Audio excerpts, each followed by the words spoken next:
अनंत चतुर्दशी व्रत कथा जिसको सुनने से अनंत फल की प्राप्ति होती। राधे राधे, जय श्री कृष्णा। दोस्तों, आप सभी को अनंत चतुर्दशी की हार्दिक शुभकामनाएं।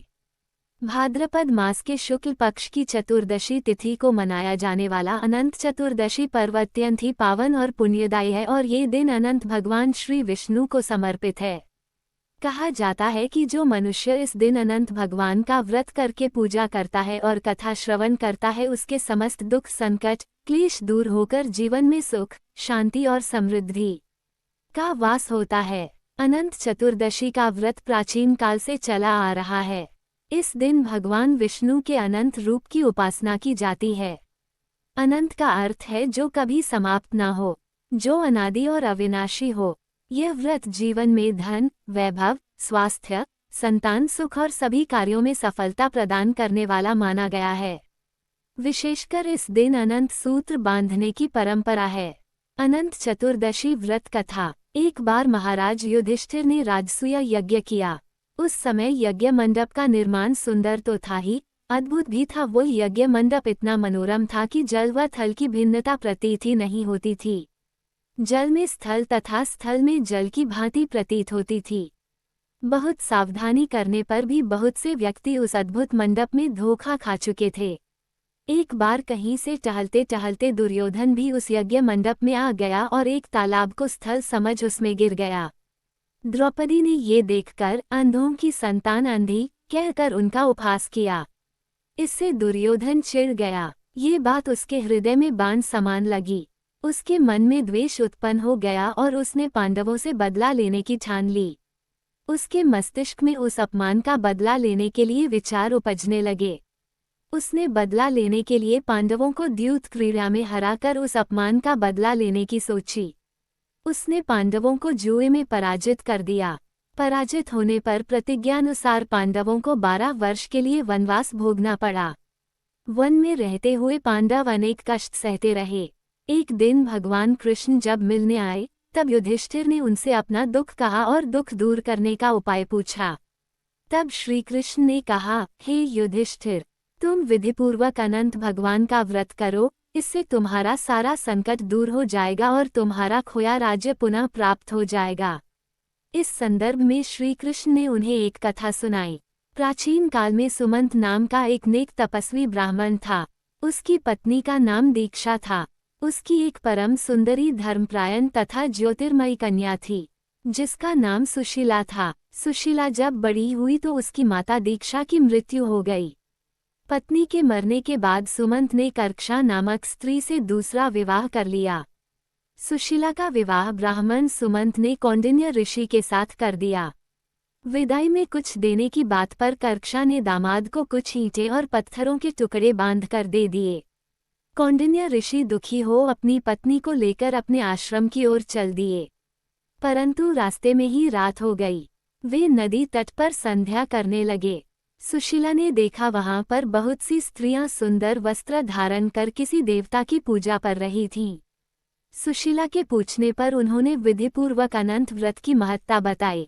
सुशीला ने वहीं उस व्रत का अनुष्ठान किया और 14 गांठों वाला डोरा हाथ में बांधकर ऋषि कौंडिन्य के पास आ गई।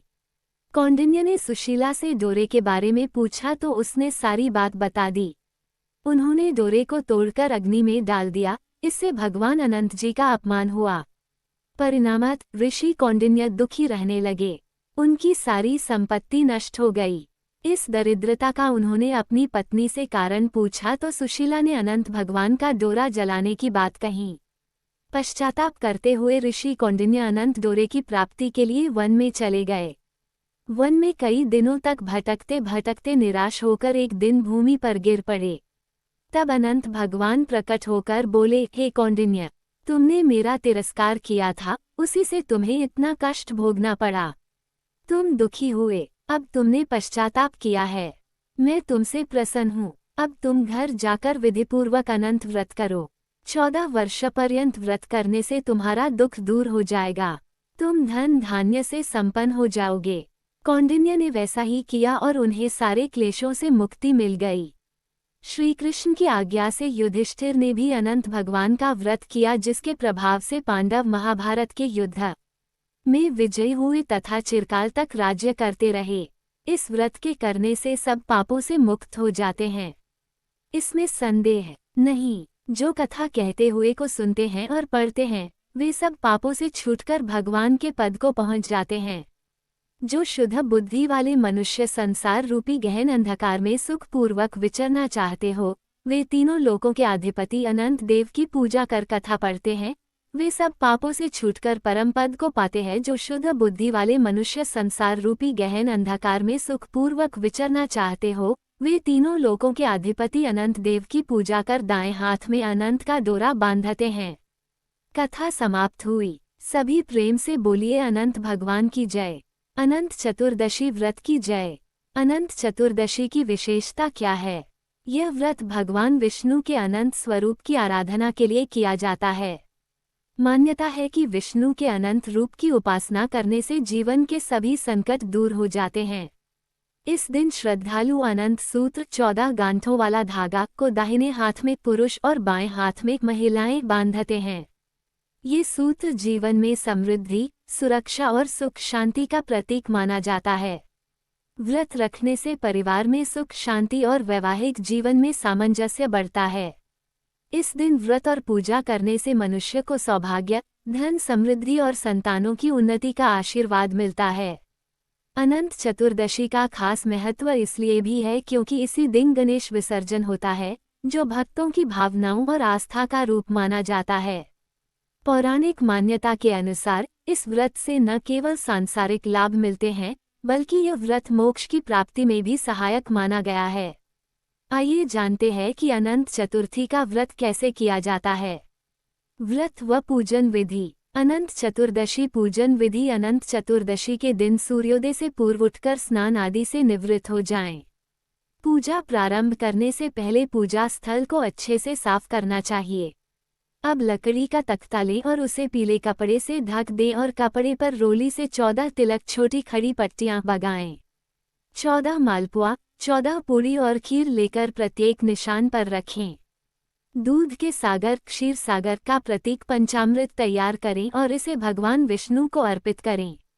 एक पवित्र धागा जिसमें 14 गांठें हों, भगवान अनंत का प्रतीक माना गया है, उसे पंचामृत में 5 बार डुबोएं। इस पवित्र धागे को अनंत सूत्र कहा जाता है।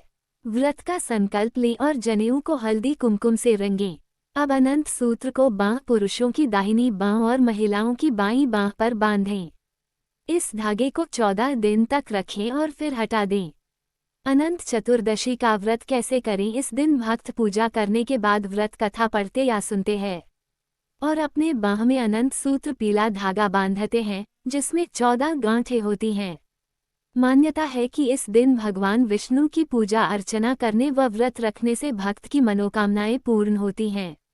यह व्रत खुशहाली, शांति व आर्थिक संपन्नता के साथ संतान आदि की कामना से किया जाता है। अब जानते हैं कि अनंत चतुर्दशी पर क्यों बांधा जाता है 14 गांठ वाला सूत्र। जाने इसका कारण। अनंत चतुर्दशी के दिन पूजा के लिए एक खास धागा होता है जिसे अनंत सूत्र कहते हैं। ये धागा 14 गांठों वाला होता है, जो भगवान विष्णु के 14 लोकों का प्रतीक है। जो कोई भी इस व्रत को विधि पूर्वक रखता है और अनंत सूत्र को पहनता है, उसे जीवन में सब कामयाबी और खुशहाली मिलती है। 14 गांठ वाला रक्षासूत्र हर साल भाद्रपद मास के शुक्ल पक्ष की चतुर्दशी तिथि को अनंत चतुर्दशी मनाई जाती है। ये दिन इसलिए खास होता है क्योंकि इस दिन भगवान विष्णु के अनंत स्वरूप की पूजा की जाती है। साथ ही जो 10 दिन से गणेश उत्सव चलता आ रहा होता है, उसका यह आखिरी दिन होता है और भगवान गणेश का विसर्जन भी इसी दिन किया जाता है। इस बार अनंत चतुर्दशी 6 सितंबर को मनाई जाएगी। मान्यताओं के अनुसार अनंत चतुर्दशी के दिन 14 गांठ का सूत्र बांधने की परंपरा है। तो चलिए जानते हैं कि इस दिन क्यों बांधा जाता है 14 गांठ का सूत्र। अनंत चतुर्दशी पर 14 गांठ का सूत्र बांधने का पौराणिक महत्व। अनंत चतुर्दशी के दिन 14 गांठ वाला अनंत सूत्र, जिसे अनंत डोर या रक्षा सूत्र भी कहा जाता है, इस दिन इसे बांधने की परंपरा बहुत शुभ मानी जाती है और इसमें कुल 14 गांठें होती हैं। इसके पीछे कई मान्यताएं प्रचलित हैं। ऐसा कहा जाता है कि जो लोग भगवान विष्णु के पूजन के बाद ये अनंत सूत्र बांधते हैं, उन्हें विष्णु लोक की प्राप्ति होती है। इसलिए हर कोई भगवान विष्णु की पूजा करके इस सूत्र को बांधता है। अनंत चतुर्दशी पर इस परंपरा से जुड़ी एक खास कथा ये भी है कि जब पांडवों ने चौसा में अपना सब कुछ हार दिया था और वनवास में थे, तब भगवान कृष्ण ने उन्हें अनंत चतुर्दशी का व्रत करने को कहा। युधिष्ठिर ने इस व्रत को मानकर अनंत सूत्र बांधा था और इस व्रत को रखने से उनके सभी संकट भी दूर हो गए थे। तभी से ये दिन और यह व्रत बड़ा महत्वपूर्ण माना जाने लगा है। इसे करने से जीवन के दुख दर्द कम होते हैं और मनवांछित फल मिलते हैं। कैसे बांधा जाता है 14 गांठ का सूत्र। इस सूत्र को आमतौर पर कच्चे सूत या रेशम के धागे से बनाया जाता है। इसमें पूजा के बाद पुरुष इसे दाहिने हाथ और महिलाएं बाएं हाथ में बांधती हैं। इसे 14 दिन तक नहीं उतारना चाहिए। इस दौरान भगवान विष्णु से अपनी मनोकामनाओं की प्रार्थना करनी चाहिए। इसके बाद भगवान विष्णु की पूजा करें। ऐसा करने से आपके जीवन की परेशानियां दूर होंगी और आपके मन की इच्छाएं भी पूरी होंगी। दोस्तों, ये थी आज की कथा। आपको ये कथा कैसी लगी यह कमेंट बॉक्स में अवश्य बताएं। अच्छी लगी हो तो वीडियो को लाइक करें, चैनल को सब्सक्राइब करें, कमेंट में अनंत भगवान की जय जरूर लिखिए। धन्यवाद।